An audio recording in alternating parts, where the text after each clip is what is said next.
Kejadian ini terjadi sama cowok yang kita sebut aja namanya Patama ya. Patama.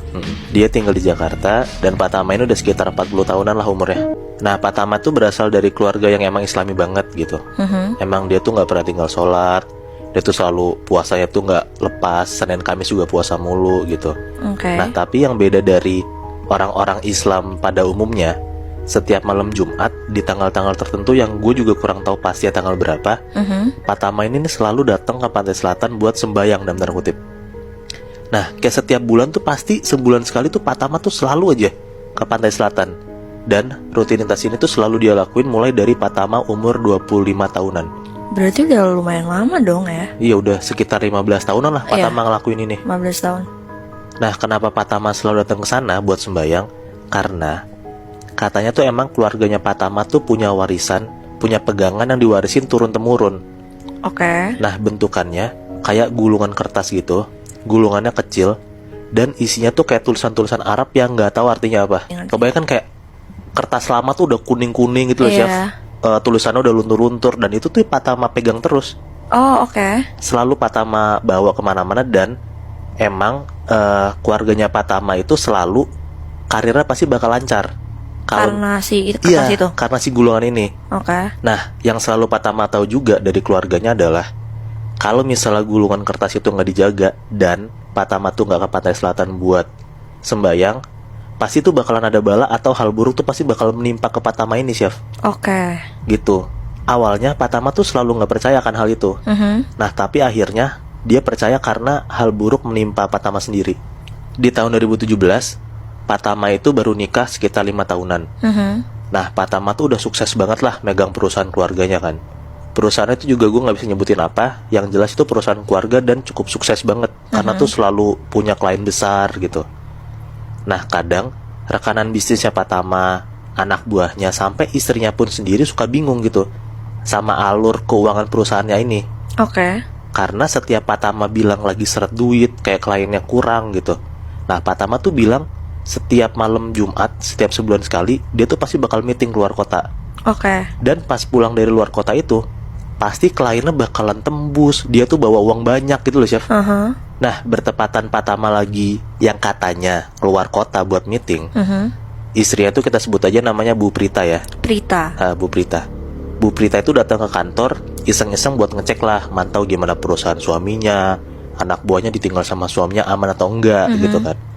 Ketemulah Bu Prita ini sama anak buahnya Patama, ngobrol-ngobrol, nanya apa kabar segala macem, kerjaan aman enggak gitu. Sampailah Bu Prita di pertanyaan tentang kebiasaan Patama yang suka keluar kota buat meeting katanya. Nah, udah 5 tahunan selama pernikahan Bu Prita sama Patama tuh sebenarnya dia tuh udah rada naruh curiga, Chef. Dia tuh ini istrinya berarti? Iya, si Bu Prita ini ke Patama gitu. Dan anak buahnya tuh kayak nenangin gitu, kayak bilang, iya Bu, emang Patama tuh selalu meeting setiap sebulan sekali pas lagi hari Kamis gitu. Tapi alhamdulillahnya setiap Patama tuh pulang dari meeting, pasti kliennya pasti bakal goal dan Patama tuh selalu bawa uang banyak. Gitu. Nah, Bu Prita tuh diem aja pas si anak buahnya ngomong kayak gitu. Jadi kayak, oh ya apa emang bener gitu kan. Udahlah, Bu Prita jalan masuk ke ruangannya Patama. Pas baru banget masuk ke ruangannya Patama, Bu Prita tuh buka pintunya.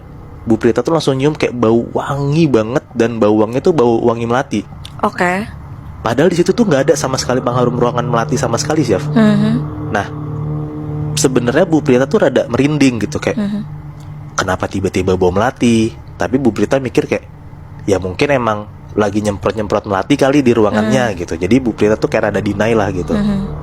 Nah, Bu Prita jalan lagi, duduk ke meja kerjanya Patama. Ada laci tuh di depannya kan. Bu Prita coba ngecek, buka tuh laci meja kerja Patama. Pas Bu Prita buka laci meja kerja Patama, Bu Prita itu lihat kalau misalnya di dalam lacinya Patama itu ada gulungan kertas kayak jimat gitu, dan gulungan kertasnya itu kayak udah kertas lama yang isinya tulisan Arab yang nggak bisa dibaca sama sekali sama Bu Prita. Yang lu bilang tadi berarti ya, gulungan itu ya? Iya. Nah, si Bu Prita tuh sebenarnya bingung, Chef, kayak ini barang apa gitu. Kenapa 5 tahun gue baru lihat ada barang ini di lacinya suaminya dia. Laci suaminya gitu, kayak jimat kan bentukannya kan. Cuman kayak Bu Prita ya udah aja gitu, nanti kalau misalnya pas udah nyampe rumah, Bu Prita mau coba nanya lah ke Pak Tama. Udah tuh sorenya Bu Prita nyampe rumah, dan pas banget juga kebetulan malam itu Pak Tama pulang dari meeting. Oke. Nah udahlah, mereka nyampe di rumah ya basa-basi lah nanya gimana meetingnya mas, segala macem gitu kan. Sampai pada akhirnya Bu Prita sampailah di pertanyaan tentang soal apa yang Bu Prita lihat di ruang kerja Pak Tama. Berarti si gulungan itu? Iya, si gulungan itu. Nah di situ tuh Pak Tama langsung kayak rada kaget sih, kayak Pak Tama tuh langsung bilang, Mah, jangan sekali-sekali lagi Mama buka meja kerja saya ya, gitu. Nanti ada yang hilang, katanya si Pak Tama. Nah di situ Bu Prita langsung kayak, lah, kenapa mas, kan saya istri kamu. Ya harusnya saya nggak apa-apa dong buka-buka gitu. Nah denger si Bu Prita ngomong kayak gitu, Pak Tama tuh langsung kenceng suaranya, langsung naik gitu. Nanti kayak bilang, sekali lagi saya dengar kamu buka laci saya, kamu jangan pernah lagi ke kantor ya. Bu, wah. Langsung marah kayak gitu chef. Nah udahlah, karena mereka tuh dua-dua sama-sama kenceng kan, dan Pak Tama juga capek abis dari luar kota. Pak Tama tuh langsung ke kamar duluan buat tidur. Pak Tama tidur, Bu Prita lihat lah kayak, oh Pak Tama udah tidur, suami gue udah tidur. Nah Bu Prita tuh nyoba iseng ngecek HP-nya, siapa tahu ada kayak info lah gitu yang Bu Prita mau tahu kan. Pas dicek HP-nya Pak Tama, ternyata HP-nya di password, yang mana Bu Prita nggak tahu passwordnya kan. Karena Bu Prita nggak bisa buka HP-nya, dia nyoba ngecek dompetnya. Siapa tahu ada sesuatu di dompetnya kan. Nah pas Bu Prita buka dompetnya Pak Tama, Bu Prita tuh langsung bener-bener kaget banget, karena Bu Prita lihat di dompet Pak Tama tuh ada gulungan kertas yang persis banget kayak ada di ruang mejanya Pak Tama. Nah di situ tuh Bu Prita tuh bener-bener langsung merinding. Dia tuh ketakutan, dan dia tuh sebenarnya penasaran juga gitu loh. Sebenarnya ini nih gulungan kertas apa gitu loh. Kenapa selama 5 tahun gue nggak tahu ada ini gitu. Nah karena Bu Prita tuh kaget banget ngelihat ada sesuatu gulungan kertas di dalam dompetnya Pak Tama, ya Bu Prita tuh langsung buru-buru nutup lah dompetnya Pak Tama, biar Pak Tama nggak tahu kalau misalnya tuh barang dia dioprak-aprik sama istrinya kan. Udah dia tutup dompetnya, dia lanjut tidur lagi gitu. Jadi nggak mau ngebahas sama sekali tentang hal itu ke Pak Tama kan. Nah singkat cerita, waktu itu tuh Pak Tama mulai ada klien gede gitu chef.